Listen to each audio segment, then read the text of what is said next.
Good? Go ahead, sir. And for Terrence, are you ready to feel the Mexican power, Terrence?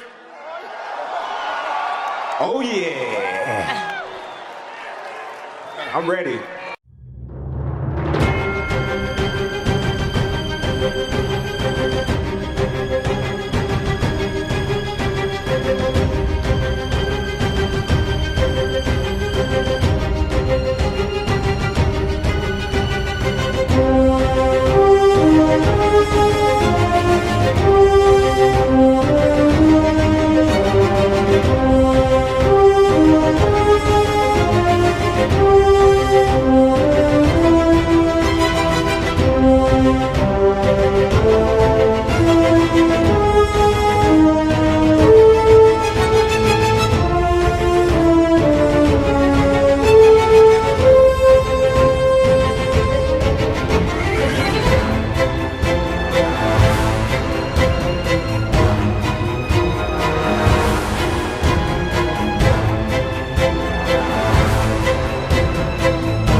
Have you guys noticed this pattern?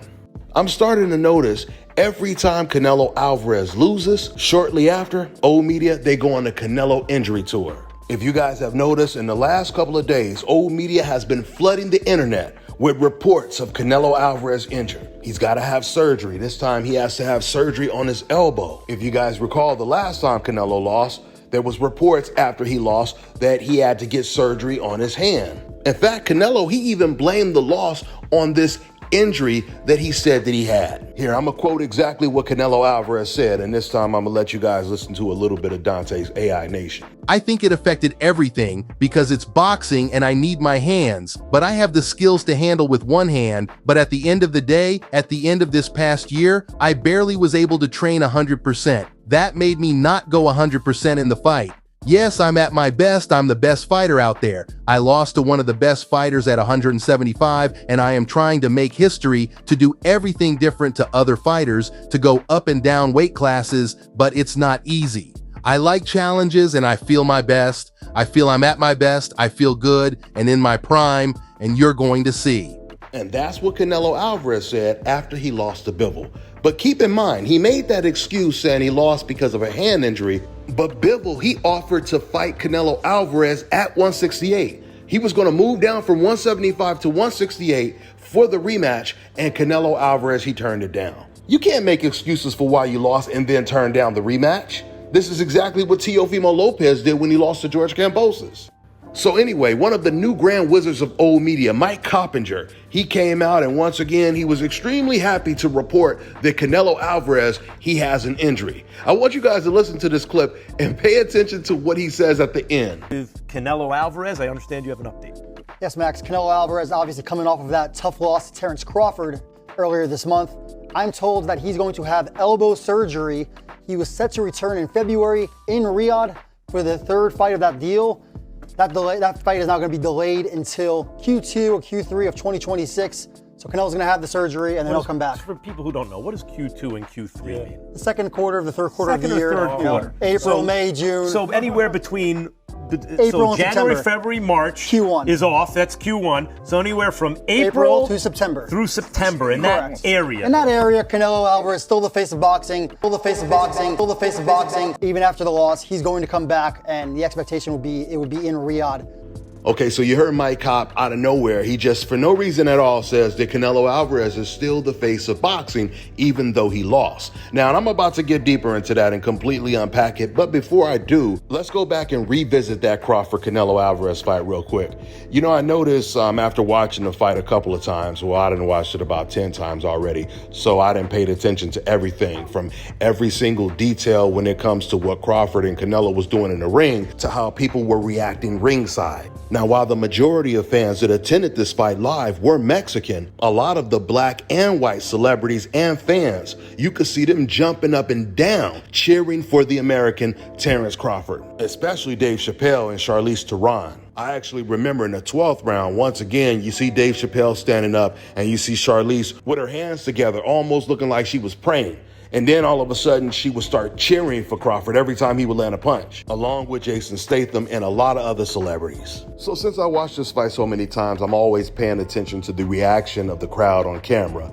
And I remember, I guess it was in the 5th round when Canelo Alvarez, remember when he picked up Crawford? Well, when that happened, there was only one person in the crowd that put a big ass smile on his face and start clapping, like start celebrating. And it was Mike Coppinger. And by the 12th round, he was looking sad as Now I want to talk about what Mike Kopp said about Canelo Alvarez. Once again, he said Canelo is still the face of boxing.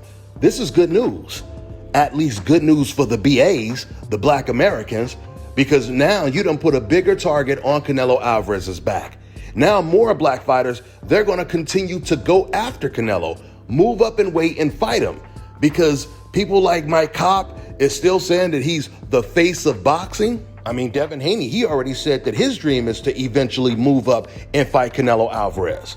And this is all because of what Devin Haney seen Terence Crawford do. I'm telling you right now, man, Terence Crawford, he has inspired and motivated all of the BAs to put on even better performances, which is not good news for all the other non-BAs. So the fact that old media is still saying that Canelo Alvarez is the face of boxing, you got more BAs licking their chops.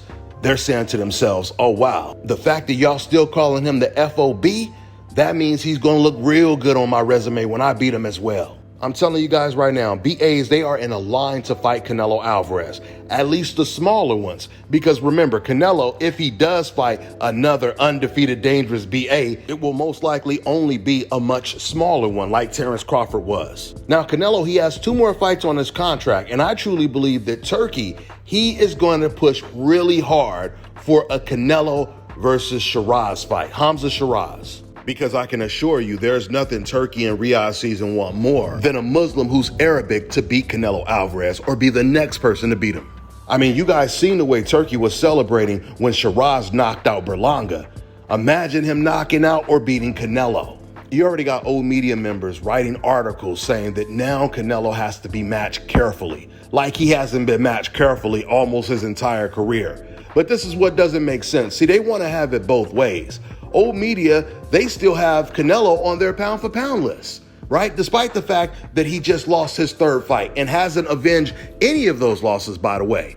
But you can't have it both ways. You can't be saying that he needs to be protected. You know, he can't fight the best competition, but yet you still want to call him one of the best fighters in the world. No, it doesn't work that way. If Canelo has to put the training wheels back on, that clearly means he is not one of the best fighters in the world. In fact, I'm about to say something that's really going to scare Mexican Canelo Alvarez fans right now. If Canelo is not matched carefully and Turkey does force him to fight against dangerous competition at 168, there is a very good chance we might see Canelo Alvarez get stopped before he retires. And that is the Mexican fans' biggest fear. And don't take my word for it. If you don't believe me, just listen to this clip. Ladies and gentlemen, there's a lot of shit going around saying that Crawford ran the whole fight. It's about time we stop bullshitting and give a fighter credit when credit is due. Fucking Crawford not once ran. Look at that right there. Boom. Right there. Toe to toe, baby. Toe to toe. Each punch thrown is a punch landed. Fuck out of here. Last thing to be said. I honestly think, and I'm glad Crawford didn't sit there and bang with Canelo. Because I really do feel like Crawford would have made his knees wobble or would have probably knocked that motherfucker out, to be honest. So hey, let's thank the Lord on that one. Crawford, I thank you so much for not sitting toe-to-toe with my Mexican legend. Thank you guys, and please give a fighter their flowers, man. They go in there and fight for their lives. You gotta give them the credit. Lupe, quick. Te dije que Crawford le iba a romper el trasero a Canelo. Sí. Yo, I'm coming to Guadalajara. I'm coming straight to Guadalajara for your ass. You heard me? Vámonos. Let's go. I told you, papi. I told you. I told you, que lo que? I told you. I'm sick. I told you, papi. It's over. It's over. He was not him. Canelo, zero, nada, zero, zilch. Come on, son. I warned y'all. You got it. I'm not here just by a coincidence. God bless me, and He made this event. He made this show just for me. On behalf of all Mexicans, Canelo is a goddamn embarrassment. An embarrassment. Lost his titles to a smaller man, an older man, and it's good that Canelo says he's a big. The problem is Canelo fought 3 fights, 2.5 fights. Motherfuckers that did not test him. Canelo got lazy. Canelo got comfortable. What say you? I told you it was not loose. I called it. You did. I called it. See, they call it. They call it. Please, The fight worked over here. Man, unbelievable. I don't want to. Well, I don't even know. It was an okay fight. Canelo didn't really fight. He's out there fucking. I don't even know the fucking know.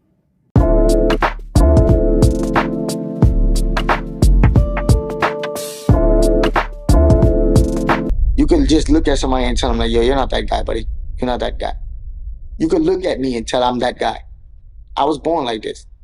I was blessed with this. I'm always hungry. Just because I'm world champion, don't stop. The main goal and objective, and that's to keep going. I'm gonna forever keep going, forever keep winning. Just naturally, man. I know how to do this. I born for this. I born for be different. And then you only this area. You know, a lot of these fighters just do rapping. I just came off a loss, and I'm down to fight the best. I'm going up to 135 to fight somebody that they think I can't beat, and I'm gonna dominate him. And then I come back down to 30 and beat his ass too. My hunger is always gonna be there. I never get satisfied. I'm not satisfied. My job still isn't done. That's why my job ain't done yet.